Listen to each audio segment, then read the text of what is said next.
숨을 쉬는 일은 폐에서의 산소와 이산화탄소의 교환이라는 큰 의미도 있지만 더 중요한 것은 세포의 호흡, 즉 미토콘드리아를 통한 에너지의 생산과 체온의 생성에 있습니다. 한의사 김영찬입니다. 이번 시간에는 숨쉬기에 관해 이야기하려고 합니다. 우리는 태어나면서 죽을 때까지 숨을 쉽니다. 일부러 숨을 참지 않는 한 한순간도 멈추지 않습니다. 멈추지 않는다는 건 그만큼 중요하다는 의미입니다. 실제 몇 분만 숨을 쉬지 못해도 우리는 생명을 잃을 수 있습니다. 하지만 의식하지 않아도 저절로 쉬어지기 때문인지는 몰라도 호흡은 그 중요성에 비해 사람들이 크게 관심을 갖지 않습니다. 건강에 좋다는 음식을 먹고 그것도 부족해서 건강보조식품까지 챙겨 먹고 운동도 열심히 하는 분들도 정작 숨쉬기에 대해서는 무관심한 경우가 많습니다. 운동을 안 하는 환자 중에는 웃으면서 본인은 숨쉬기 운동만 한다고 말하기도 합니다. 이럴 때면 저도 웃으면서 숨쉬기 운동만 잘해도 건강의 절반은 먹고 들어간다고 말씀드리죠. 특히 암이나 치매처럼 노화와 관련되고 중한 병일수록 좋은 호흡은 그 예방과 치유에 매우 중요합니다. 하지만 병이 중하면 중할수록 한 방에 낫게 해줄 약물과 치료법을 먼저 찾지 자신의 숨쉬기를 바꾸려 하고 노력하는 경우는 드뭅니다. 나를 건강하게 만들어줄 수 있는 아주 강력한 방법 중에 하나인데도 말이죠. 그래서 호흡이 우리에게 어떤 의미이고 좋은 건강의 유지와 병의 치료 그리고 예방에 왜 중요한지에 대해 이야기하려고 합니다. 많은 분들이 호흡이란 산소를 들이마시고 이산화탄소를 내놓는 일이라고 생각하실 겁니다. 맞는 말입니다. 그럼 여기서 한 걸음 더 들어가 생각해 보죠. 왜 우리는 산소가 필요한 것일까요? 그것은 우리 몸을 이루고 있는 세포들이 산소를 이용해서 에너지를 생산하고 그 결과물로 이산화탄소를 내놓는 시스템을 갖고 있기 때문입니다. 세포 또한 폐처럼 숨을 쉬고 있는 것이죠. 뭔가 특별한 말을 기대했던 분들은 그거 누구나 다 아는 거 아니야? 라고 생각하셨을 겁니다. 하지만 이 세포의 호흡이 얼마나 왜 중요한지에 대해서는 깊이 생각해 보지 않으셨을 겁니다.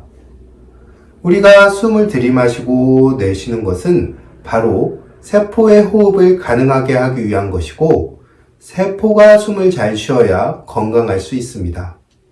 그리고 암을 포함한 많은 병의 발생에는 이 세포 호흡이 깊이 관여되어 있습니다.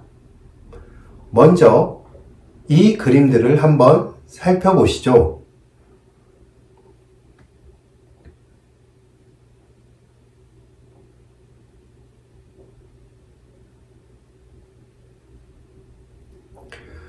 이 그림은 우리 몸을 이루고 있는 세포 속 소기관인 미토콘드리아를 표현한 것입니다.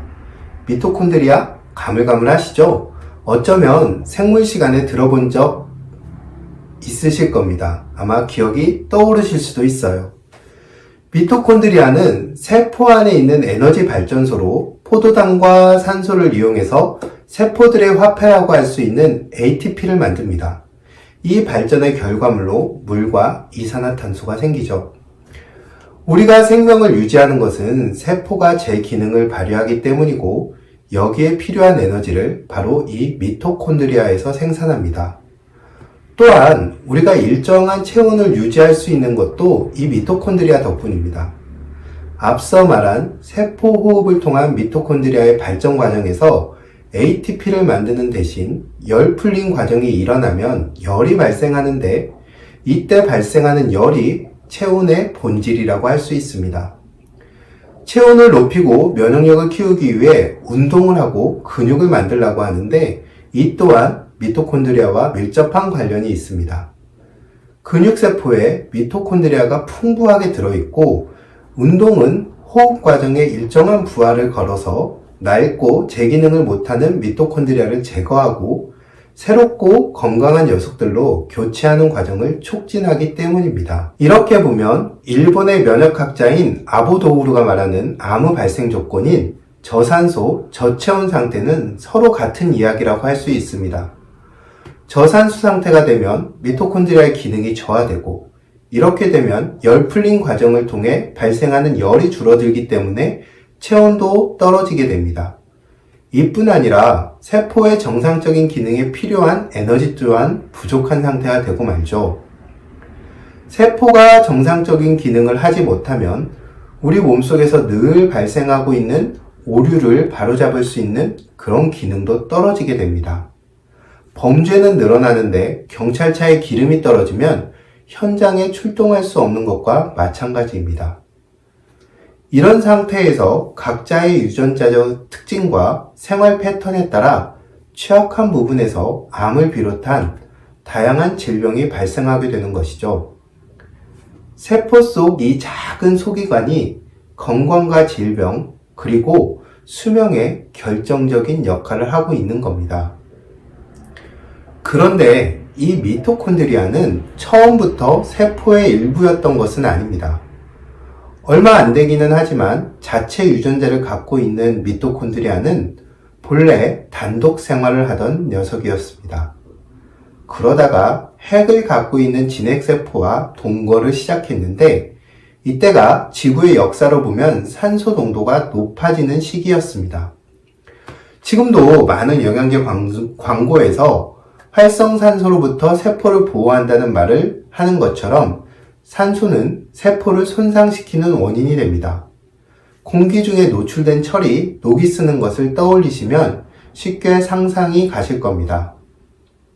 그런 의미에서 산소를 이용할 수 있는 미토콘드리아와 세포의 동거는 둘 모두에게 도움이 되었을 것으로 생물학자들은 이야기합니다. 진핵세포는 높아진 산소로부터 자신을 보호할 수 있게 되었고 미토콘드리아는 편하게 밥을 얻어먹으면서 세포 속에서 살아갈 수 있었기 때문입니다. 일종의 공생관계가 이루어진 것입니다. 이렇게 시작된 동거가 오래되면서 서로 분리될 수 없는 하나의 세포로 발전했고 이 과정에서 미토콘드리아는 일부 유전자를 세포의 핵에 넘겨주기도 했다고 합니다. 그리고 지금의 우리 몸 또한 바로 이 세포들로 이루어져 있습니다. 정리하면 숨을 쉬는 일은 폐에서의 산소와 이산화탄소의 교환이라는 큰 의미도 있지만 더 중요한 것은 세포의 호흡, 즉 미토콘드리아를 통한 에너지의 생산과 체온의 생성에 있습니다. 제대로 숨을 쉬지 못하면 이 세포 호흡이 원활하게 이루어지지 않게 되고 에너지의 생산과 좋은 체온의 유지에 실패하게 됩니다. 이 상태가 되면 면역 시스템을 포함한 다양한 기능에 문제가 발생하게 되고 이런 상태에서 암과 같은 각종 질환이 발생하기 쉬워집니다. 제대로 숨을 쉬는 것이 이렇게 중요합니다. 이번 시간에는 호흡의 의미와 중요성에 대해서 생명 진화의 관점에서 마이크로하게 살펴봤습니다. 다음 시간에는 좀 더 큰 관점에서 숨쉬기가 왜 중요한지 살펴보도록 하겠습니다. 경청해 주셔서 감사합니다.